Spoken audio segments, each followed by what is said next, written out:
കല്ലുവാതുക്കൽ സമുദ്ര ചാരിറ്റബിൾ ട്രസ്റ്റിന്റെയും ഏഷ്യയിലെ പ്രമുഖ നേത്രചികിത്സാ സ്ഥാപനമായ തിരുനെൽവേലി അരവിന്ദ് കണ്ണാശുപത്രിയുടെയും കൊല്ലം ജില്ലാ അന്ധത കാഴ്ചവൈകല്യ നിയന്ത്രണ പരിപാടിയുടെയും സംയുക്താഭിമുഖ്യത്തിൽ 71ാമത് സൗജന്യ നേത്രചികിത്സാ ക്യാമ്പും തിമിര ശസ്ത്രക്രിയയും സംഘടിപ്പിച്ചു. മാർച്ച് 29-ാം തീയതി ഞായറാഴ്ച രാവിലെ 7 മണി മുതൽ ഉച്ചയ്ക്ക് 1 മണി വരെ കല്ലുവാതുക്കൽ UP സ്കൂളിൽ വെച്ച് നടന്ന camp BAMS MS doctor Vishnu ഉദ്ഘാടനം ചെയ്ത് സംസാരിച്ചു.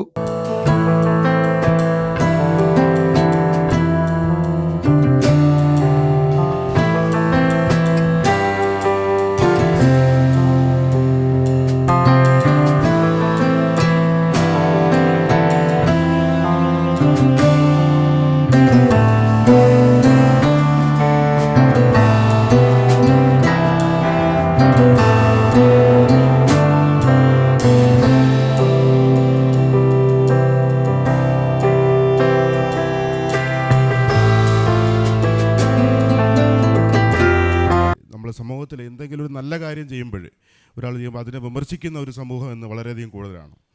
ഒരാൾ ചെയ്യുന്ന നല്ല കാര്യങ്ങൾ അത് മനസ്സിലാക്കുകയും അത് മാതൃകയാക്കുകയും ചെയ്യുന്നതിന് പകരം അത് എങ്ങനെയാണ് അല്ലെങ്കിൽ അവരെ പരമാവധി നമ്മൾ നിരുത്സാഹപ്പെടുത്തുകയും അവർക്കെതിരെ ചെയ്യുന്ന ഒരു സമീപനം നമ്മുടെ നിലവിലുണ്ട്.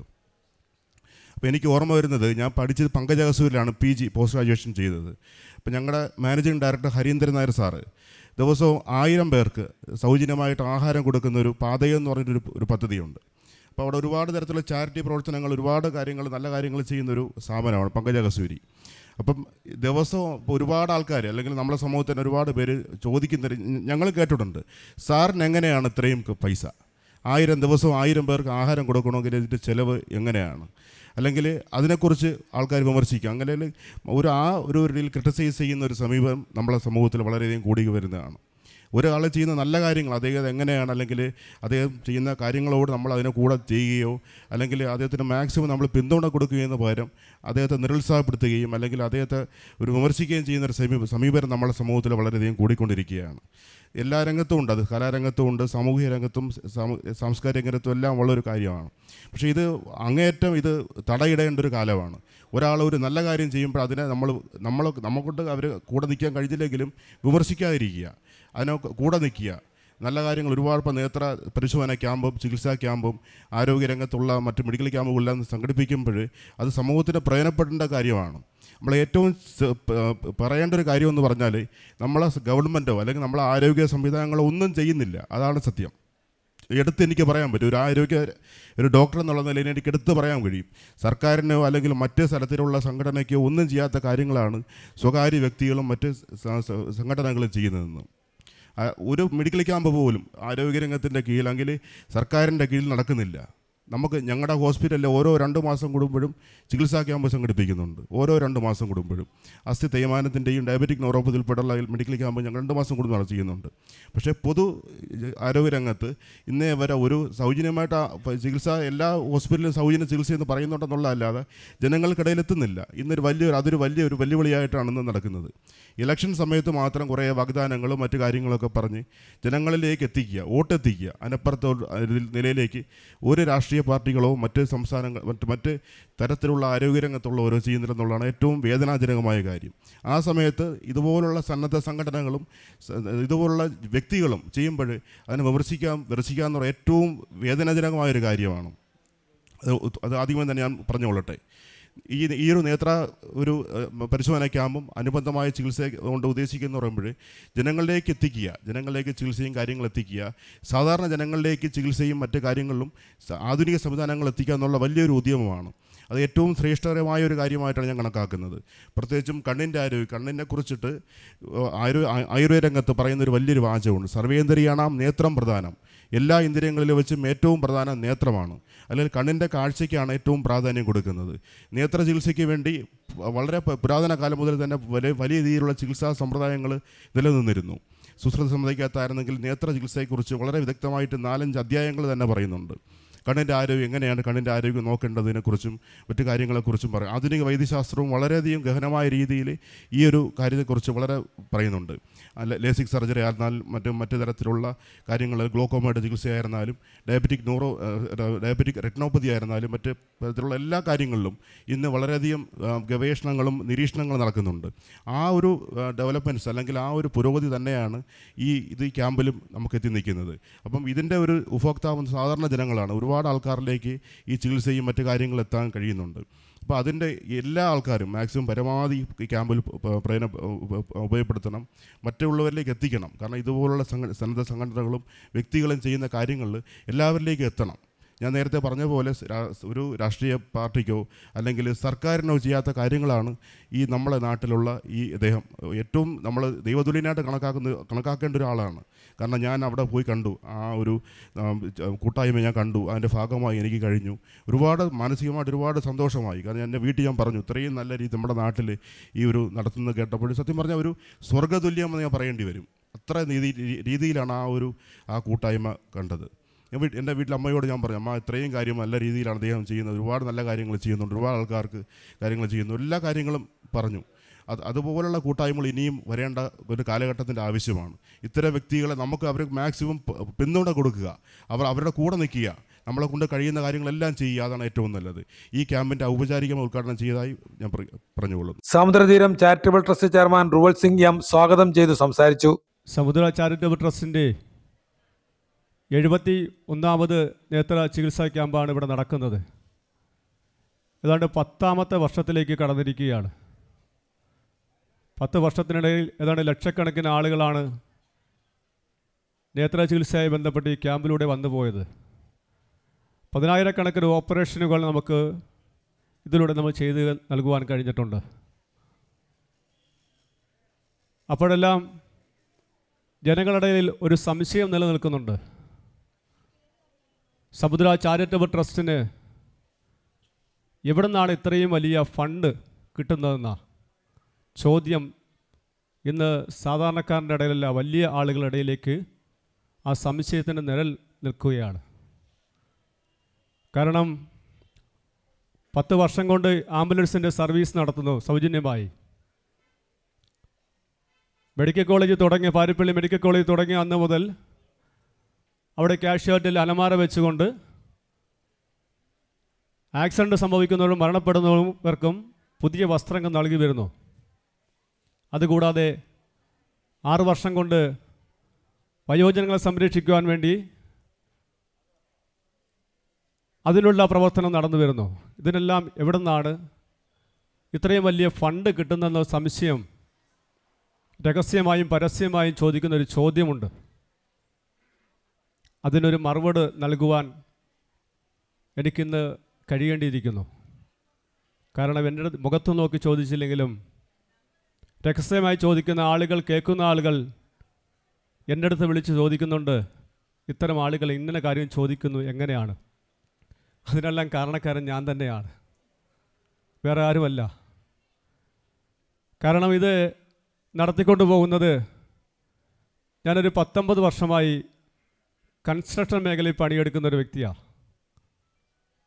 അതായത് 1000-ൽ പുറത്ത് ആളുകൾക്ക് വീട് വെച്ച് നൽകുവാൻ എനിക്ക് കഴിഞ്ഞിട്ടുണ്ട്. ഷോപ്പിംഗ് മാളുകളും ബാങ്കുകളും ഈ നിൽക്കുന്ന സ്കൂളുകൾ ഉൾപ്പെടെ പണിയാനുള്ള അവസരം എനിക്ക് കിട്ടിയിട്ടുണ്ട്.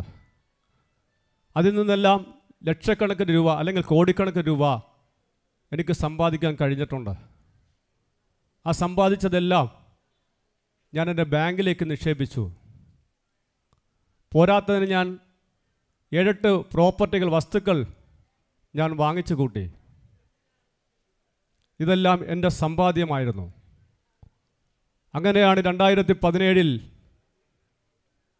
ഞാൻ എൻ്റെ കയ്യിൽ നിന്ന് പൈസ മുടക്കി സമുദ്ര ചാരിറ്റബിൾ ട്രസ്റ്റിന് രൂപം നൽകുകയും അതിൻ്റെ ഭാഗമായി ഞാനൊരു സൗജന്യമായിട്ടൊരു ആംബുലൻസ് സേവനം നടത്തുവാന് വേണ്ടി ഒരു ആംബുലൻസ് വാങ്ങിച്ചുകൊണ്ട് കല്ലുവാതിക്കൽ ജംഗ്ഷനിൽ വലിയൊരു ഉദ്ഘാടന കർമ്മം നിർവഹിച്ചുകൊണ്ട് ട്രസ്റ്റിൻ്റെ പ്രവർത്തനം ഞാൻ സജീവമായി നടത്തിക്കൊണ്ടുവരുവാൻ തീരുമാനിച്ചു. അപ്പോഴാണ് കണ്ണിൻ്റെ ക്യാമ്പ് നടത്തുവാൻ വേണ്ടി ആ തീരുമാനം കൈക്കൊള്ളുന്നത്. അന്ന് തൊട്ട് നേത്ര ചികിത്സാ ക്യാമ്പിൻ്റെയും സജീവമായി പ്രവർത്തനം നടത്തി വരുന്നു. അപ്പോഴാണ് എനിക്ക് മറ്റൊരു കാര്യം ആശയം വന്നത്, ആക്സിഡൻറ്റ് സംഭവിച്ചു വരുന്ന ഓരോ വ്യക്തികളും രാത്രി സമയങ്ങളിൽ മെഡിക്കൽ കോളേജിൽ ചെന്നാൽ പുറത്തെല്ലാ കടകളും അടച്ചിരിക്കുക, ഒരു വസ്ത്രം കിട്ടത്തില്ല. അങ്ങനെ ഒരു ദിവസം എനിക്ക് എൻ്റെ ജീവിതത്തിൽ ഒരു അനുഭവം വന്നു. അങ്ങനെയാണ് ഇന്ത്യയിൽ ആദ്യമായി മെഡിക്കൽ കോളേജിൽ അലമാര സ്ഥാപിച്ചുകൊണ്ട് ആക്സിഡൻറ്റ് സംഭവിക്കുന്നവർക്കും മരണപ്പെടുന്നവർക്കും പുതിയ വസ്ത്രം നൽകുവാൻ ഞാൻ തീരുമാനിച്ചു. ഈ കണ്ണിൻ്റെ ക്യാമ്പ് നടക്കുന്നത് പോലും എൻ്റെ അമ്മയുടെ അമ്മ അവസാന നിമിഷം കണ്ണിൻ്റെ കാഴ്ചയിലാണ് മരണപ്പെട്ടത്. ആ അമ്മമാരുടെ ഓർമ്മയ്ക്കാണ് ഞാൻ ഈ ക്യാമ്പ് സംഘടിപ്പിക്കുന്നത്. തൊട്ടടുത്തായി ഒരു വയോജന കേന്ദ്രമുണ്ട്. ആ വയോജന കേന്ദ്രം പ്രവർത്തിക്കുന്നത് എൻ്റെ വീട്ടിലാണ്. ഞാനും എൻ്റെ ഭാര്യയും 2 മക്കളും അമ്മയും താമസിക്കുന്ന വീട്ടിലാണ് ഇന്ന് 50 പേർ എൻ്റെ കൂടെ താമസിക്കുന്നത്. അതിനും ഒരു കാരണമുണ്ട്. എൻ്റെ കുഞ്ഞുനാളിൽ എനിക്ക് 6 മാസമുള്ളപ്പോൾ എൻ്റെ അച്ഛൻ എനിക്കെല്ലാം ഉപേക്ഷിച്ച് പോയതാണ്. അന്ന് മുതൽ പല അനാഥാലയങ്ങളിൽ ഞാൻ സന്ദർശിച്ചിട്ടുണ്ട്. അവിടെ നിന്നെല്ലാം കിട്ടിയ അനുഭവങ്ങളുടെ അടിസ്ഥാനത്തിൽ ഞാൻ എൻ്റെ സ്വന്തം വീട്ടിൽ ഇങ്ങനൊരു മന്ദിരം കെട്ടിപ്പടുക്കുവാൻ തീരുമാനിച്ചു. അങ്ങനെ 6 വർഷം കൊണ്ട് 182 അച്ഛന്മാരെ ഞാൻ ഏറ്റെടുക്കുവാൻ തീരുമാനിച്ചു. അതും കൃത്യമായും മാനദണ്ഡം വെച്ചുകൊണ്ട് ആരുമില്ലാത്ത ആളുകളെ മാത്രം സംരക്ഷിക്കുവാൻ, അവിടെ ഒരു തൊലിയുടെ നിറമോ കൊടിയുടെ നിറമോ നോക്കാതെ ആളുകളെ സംരക്ഷിക്കുവാൻ ഞാൻ തയ്യാറായി. ഇന്ന് ആരുമില്ലാത്ത അച്ഛന്മാരെ ഏറ്റെടുത്ത് അവർക്ക് വേണ്ടുന്ന ചികിത്സ കൊടുത്ത്, സംരക്ഷണം കൊടുത്ത്, മരുന്ന് കൊടുത്ത്, ആഹാരം കൊടുത്ത്, വസ്ത്രം കൊടുത്ത് അതിൻ്റെ പ്രവർത്തനം ഞാൻ സജീവമായി കൊണ്ടുപോകുന്നു. ഇത് ഇന്നിപ്പം പുതിയൊരു മന്ദിരം അവസാന ഘട്ടം പണിഞ്ഞ് പൂർത്തിയായിക്കൊണ്ടിരിക്കുകയാണ്. ഏതാണ്ട് 5.5 കോടി രൂപയാണ് അതിനുവേണ്ടി ഞാൻ മുടക്കിയിരിക്കുന്നത്. ഞാൻ നേരത്തെ പറഞ്ഞില്ലേ, 9 പ്രമാണങ്ങളുണ്ടായിരുന്നു. ബാങ്കിൽ കോടിക്കണക്കിന് രൂപയുടെ സമ്പാദ്യമുണ്ടായിരുന്നു. ഈ സമ്പാദ്യം മുഴുവനായി ഞാൻ ജനങ്ങൾക്ക് വേണ്ടി കൊടുത്തു. ഈ 9 ബാങ്കിൽ നിന്ന് 9 ലോണുകൾ ഞാൻ എടുത്തു. ആ 9 പ്രമാണവും ഞാൻ ബാങ്കിലേക്ക് വെച്ചു. ഞാൻ സമ്പാദിച്ചു കൂട്ടിയ 20 വർഷം കൊണ്ട് സമ്പാദിച്ചു കൂട്ടിയ സമ്പാദ്യം മുഴുവനും ഈ നാട്ടിലെ ജനങ്ങൾക്ക് വേണ്ടിയേ കൊടുത്തു. അപ്പോഴാണ് പുറത്തെ സംസാരം, ഇത് എവിടെ നിന്നാണ് സമ്പത്ത് വന്നതെന്ന്. എനിക്കിപ്പോൾ ഒരു CSR ഫണ്ട് വന്നിട്ടുണ്ട്. പുറത്തുനിന്ന് ഒരു വിദേശത്തുനിന്ന് ഒരു ഫണ്ട് പോലും എനിക്ക് കിട്ടിയിട്ടില്ല. KSIBയുടെ ചെയർമാൻ വരദരാജ് സാർ വന്ന് ഈ സമുദ്രം കണ്ടപ്പോൾ, പുതിയ മന്ദിരം കണ്ടപ്പോൾ അവർ പറഞ്ഞു, സോളാർ ഞങ്ങളെ വകയായി ചെയ്തു തരാമെന്ന്. 26 ലക്ഷം രൂപയ്ക്കാണ് സോളാറിൻ്റെ പ്രവർത്തനം നടക്കുവാൻ പോകുന്നത്. പുതിയ മന്ദിരത്തിന് വേണ്ടി KSIBയുടെ വകയായിട്ടാണ് സോളാർ വെച്ചിരുവാൻ വേണ്ടി മുൻപോട്ട് വന്നത്.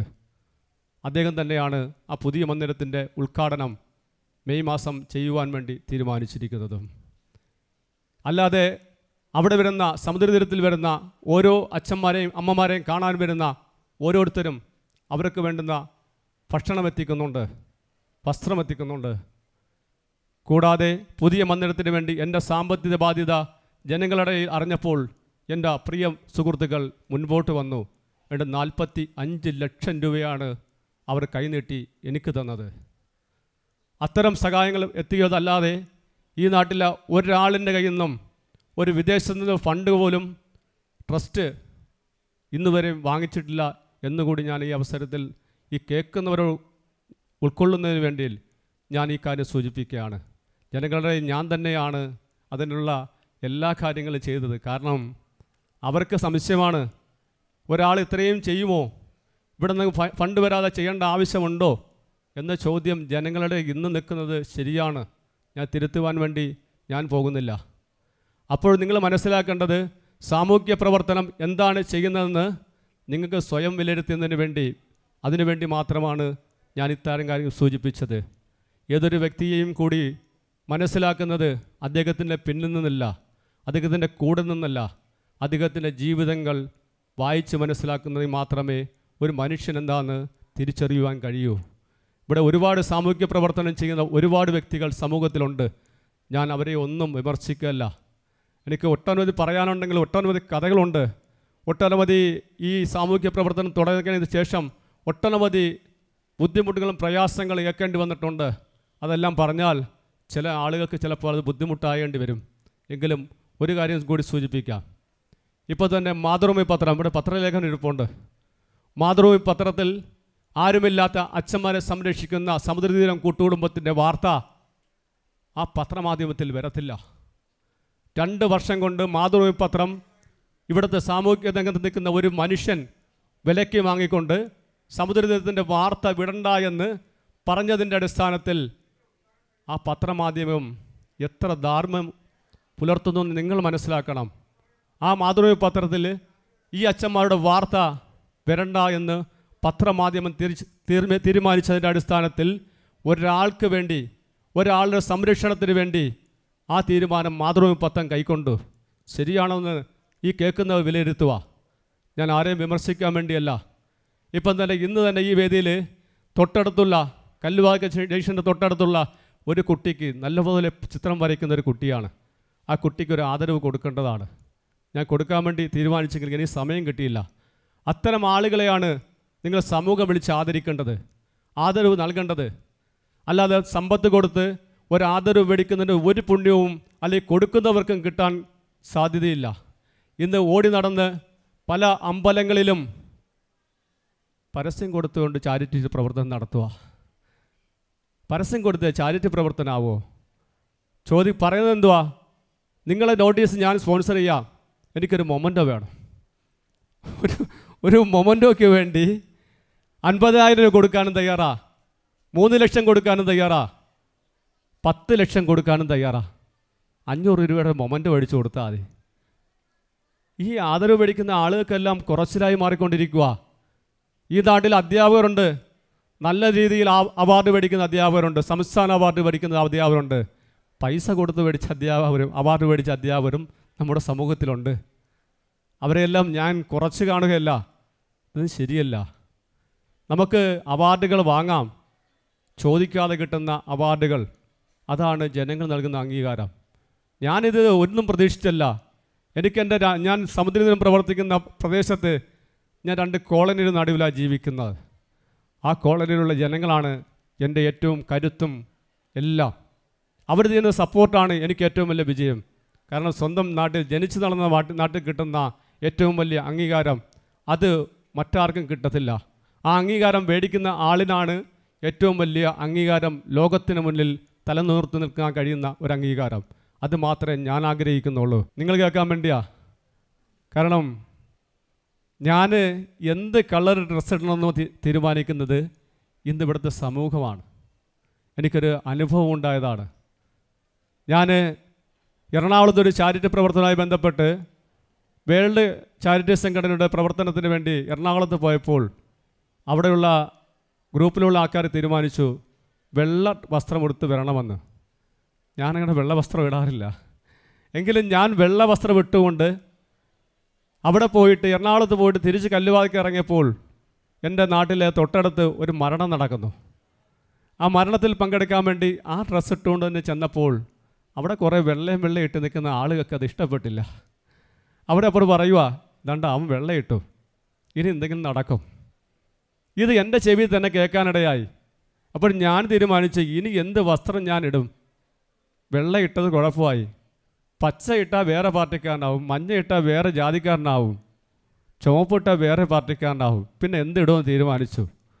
അപ്പോൾ ഞാൻ തീരുമാനിച്ചു കറുപ്പിടാമെന്ന് തീരുമാനിച്ചു. ഞാൻ മിക്ക സമയങ്ങളിൽ ഇപ്പോൾ കറുപ്പ് വസ്ത്രങ്ങളാണ് ധരിക്കാറുള്ളത്. അതിനുപരി ഞാൻ തൊട്ടടുത്ത് ജംഗ്ഷനിലൊരു വീട് വെച്ചപ്പോൾ ആ വീടിന് പെയിൻ്റ് അടിച്ചതും കറുത്ത പെയിൻറ്റാണ്. എൻ്റെ വീടിൻ്റെ അകവും പുറവും കറുപ്പും വെള്ളയും നിറഞ്ഞ പെയിൻറ്റാണ്. ഇത് കാണാൻ വേണ്ടി ഏതാണ്ട് ലക്ഷക്കണക്കിന് ആളുകൾ എൻ്റെ വീട് കാണാൻ വേണ്ടി തന്നെ വന്നുപോയി. കാരണം കറുത്ത പെയിൻ്റ് അടിച്ച വീട് കണ്ടിട്ടില്ല. റോഡിൽ മാത്രമേ കറുപ്പും വെള്ളയും കാണാറുള്ളൂ. ആ സമൂഹത്തിലാണ് ഞാനിന്നിവിടെ ജീവിക്കുന്നത്. മാധ്യമപ്രവർത്തകൻ ഗോപിനാഥ് മഠത്തിൽ, ഡാനിയൽ, അരവിന്ദ് കണ്ണാശുപത്രിയിലെ ഡോക്ടർ ഹാഷിന, അരവിന്ദ് കണ്ണാശുപത്രി ക്യാമ്പ് കോർഡിനേറ്റർ ഹേമചന്ദ്രൻ തുടങ്ങിയവർ ആശംസകൾ അർപ്പിച്ചു. ഞാൻ ബേസിക്കലി ഒരു പത്രപ്രവർത്തകനാണ്. മാതൃഭൂമിയുടെ ബോംബെ ബ്യൂറോ ചീഫായിരുന്നു 15 വർഷം. 2 വർഷം പാർലമെൻറ്റ് റിപ്പോർട്ട് ചെയ്തിട്ടുണ്ട്. ഇന്ദിരാഗാന്ധി അടക്കമുള്ള ആൾക്കാരെ ഇൻ്റർവ്യൂ ചെയ്തിട്ടുണ്ട്. കഴിഞ്ഞ ഒരു 15 വർഷമായിട്ട് ഞാൻ ഈ അവശരായ ആൾക്കാർക്ക് വേണ്ടി ചെയ്യുന്ന ഒരാളാണ്. കേരളത്തിലെ ഒട്ടുമിക്ക അനാഥാലയങ്ങളിലും ഞാൻ പ്രവർത്തിക്കാറുണ്ട്. ഡിവൈൻ ധ്യാന കേന്ദ്രം ചാലക്കുടി, അവിടെ നിന്നാണ് ഞാൻ ഇതിൻ്റെ കാര്യങ്ങളൊക്കെ ശരിക്കും പഠിക്കുന്നത്. 10 വർഷവും ഞാൻ പത്തനാപുരം ഗാന്ധി ഭവനിലുണ്ടായിരുന്നു. അങ്ങനെ ഒരുപാട് സ്ഥലങ്ങളിലൊക്കെ ഞാൻ ഈ ജീവകാരുണ്യ പ്രവർത്തനവുമായിട്ട് ബന്ധപ്പെട്ട് ജോലി ചെയ്തിട്ടുണ്ട്, പ്രവർത്തിച്ചിട്ടുണ്ട്. റൂവൽ സിംഗിന് ഞാൻ ഒന്നും കാര്യമായിട്ട് ചെയ്തു കൊടുക്കാൻ പറ്റിയിട്ടില്ല. ഇനി ഞാൻ എന്തെങ്കിലും തീർച്ചയായിട്ടും ചെയ്തു കൊടുക്കും. ഒറ്റ ചോദ്യം മാത്രമേ ഞാൻ നിങ്ങളോട് ചോദിക്കാൻ ആഗ്രഹിക്കുന്നുള്ളൂ. ദൈവത്തെ നിങ്ങൾ കണ്ടിട്ടുണ്ടോ? ഞാനും കണ്ടിട്ടില്ല, നിങ്ങൾ നേരിട്ട് കണ്ടിട്ടില്ല.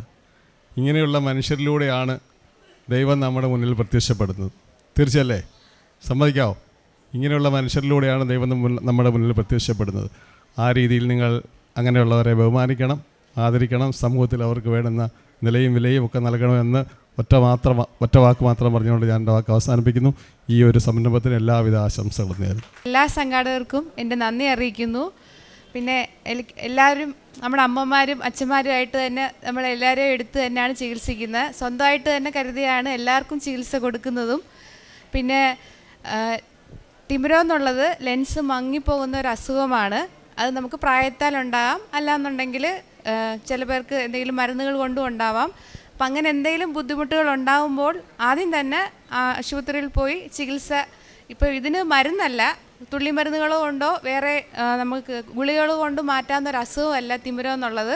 ഓപ്പറേഷൻ തന്നെ ചെയ്താലാണ് തിമിരം മാറ്റാൻ പറ്റുന്നത്. അപ്പോൾ നമ്മൾ ആദ്യമേ നമുക്ക് മങ്ങലുണ്ടാകുമ്പം തന്നെ നോർമലി നമുക്കുണ്ടാകുന്ന ലക്ഷണങ്ങളെന്ന് പറഞ്ഞാൽ രാവിലെ പകൽ സമയങ്ങളിൽ കണ്ണുനീർ നന്നായിട്ട് വന്നുകൊണ്ടേ ഇരിക്കാം, മങ്ങലുണ്ടാകാം. രാത്രി വണ്ടി ഓടിക്കുമ്പോൾ ഗ്ലെയർ മാതിരി വരാം, അങ്ങനെയൊക്കെ ബുദ്ധിമുട്ടുണ്ടാകും. അപ്പോൾ ആദ്യമേ ആശുപത്രിയിൽ വന്ന് സേവനം നോക്കണം. എന്താണ് ബുദ്ധിമുട്ട്? തിമിരം ഓപ്പറേഷൻ എന്ന് പറയുമ്പോൾ തന്നെ നമ്മൾ പേടിക്കേണ്ട ആവശ്യമില്ല. 10 മിനിറ്റോ 20 മിനിറ്റോ ഉണ്ടാകുന്ന ഓപ്പറേഷനാണ്. വേദനയൊന്നും ഉണ്ടാകത്തുമില്ല. ഓപ്പറേഷൻ കഴിഞ്ഞ് നല്ല രീതിയിൽ കാഴ്ചയും കിട്ടും. പേടിക്കേണ്ട ഒരു കാര്യവും. പിന്നെ എല്ലാവരും അവരുടെ ബുദ്ധിമുട്ടുകൾ, ഹൃദയ സംബന്ധമായിട്ടുള്ള ബുദ്ധിമുട്ടുള്ളവർ, ശ്വാസതടസ്സ ബുദ്ധിമുട്ടുള്ളവർ, സ്ട്രോക്ക് സംബന്ധമായിട്ടുള്ള ബുദ്ധിമുട്ടുള്ളവർ എല്ലാവരും അവരുടെ മരുന്നുകളും എല്ലാം കൊണ്ടുവന്ന് നമ്മളെ അറിയിക്കേണ്ടതാണ്. കാരണം ചില മരുന്നുകൾ നമുക്ക് ഓപ്പറേഷൻ മുന്നേ നിർത്തേണ്ടതായിട്ടുണ്ട്. അറിയിക്കാതിരുന്നു കഴിഞ്ഞാൽ ഓപ്പറേഷൻ നമുക്ക് ചെല്ലുമ്പോഴാണ് ബുദ്ധിമുട്ടുകൾ ഉണ്ടാകുന്നത്. അപ്പോൾ ദയവായി എല്ലാവരും കഴിക്കുന്ന മരുന്നുകളെല്ലാം കൈ വെച്ചിട്ട് നമ്മളെ അറിയിക്കേണ്ടതാണ് എന്തൊക്കെ മരുന്നുകളാണ് കഴിക്കുന്നതെന്നുള്ളത്. അല്ലാതെ നിങ്ങൾക്കാർക്കും ഒരു ബുദ്ധിമുട്ടും ഉണ്ടാകത്തില്ല. നമ്മുടെ സ്വന്തം അച്ഛനമ്മയും പോലെ തന്നെയാണ് നമ്മളെല്ലാവരും നോക്കുന്നത്. എല്ലാവരും ഈ മെഗാ ക്യാമ്പ് സംഘടിപ്പിച്ച് എല്ലാവർക്കും എന്നെ നന്ദി അറിയിക്കുന്നു. എല്ലാവരും ഇത് പ്രയോജനപ്പെടുത്തുമെന്ന് അഭ്യർത്ഥിക്കുന്നു. ക്യാമ്പിൽ പങ്കെടുത്ത ഒരമ്മ സമുദ്രതീരം മതേതര വയോജന കേന്ദ്രത്തിലെ അച്ഛനമ്മമാർക്കായി കൊണ്ടുവന്ന ഭക്ഷ്യവസ്തുക്കൾ സമുദ്രതീരം ചെയർമാൻ റൂവൽ സിംഗ് എമ്മിന് കൈമാറി. സമുദ്ര ചാരിറ്റബിൾ ട്രസ്റ്റിന്റെ നേതൃത്വത്തിൽ കഴിഞ്ഞ 8 വർഷമായി എല്ലാ മാസവും അവസാന ഞായറാഴ്ച സൗജന്യ നേത്രചികിത്സാ ക്യാമ്പും തിമിര ശസ്ത്രക്രിയയും നടത്തിവരുന്നുണ്ട്. ആകെ 512 പേർ പങ്കെടുത്ത പരിശോധനാ ക്യാമ്പിൽ നിന്നും 250 പേരെ തിമിര ശസ്ത്രക്രിയയ്ക്കായി തിരുനെൽവേലി അരവിന്ദ് കണ്ണാശുപത്രിയിലേക്ക് കൂട്ടിക്കൊണ്ടുപോയി.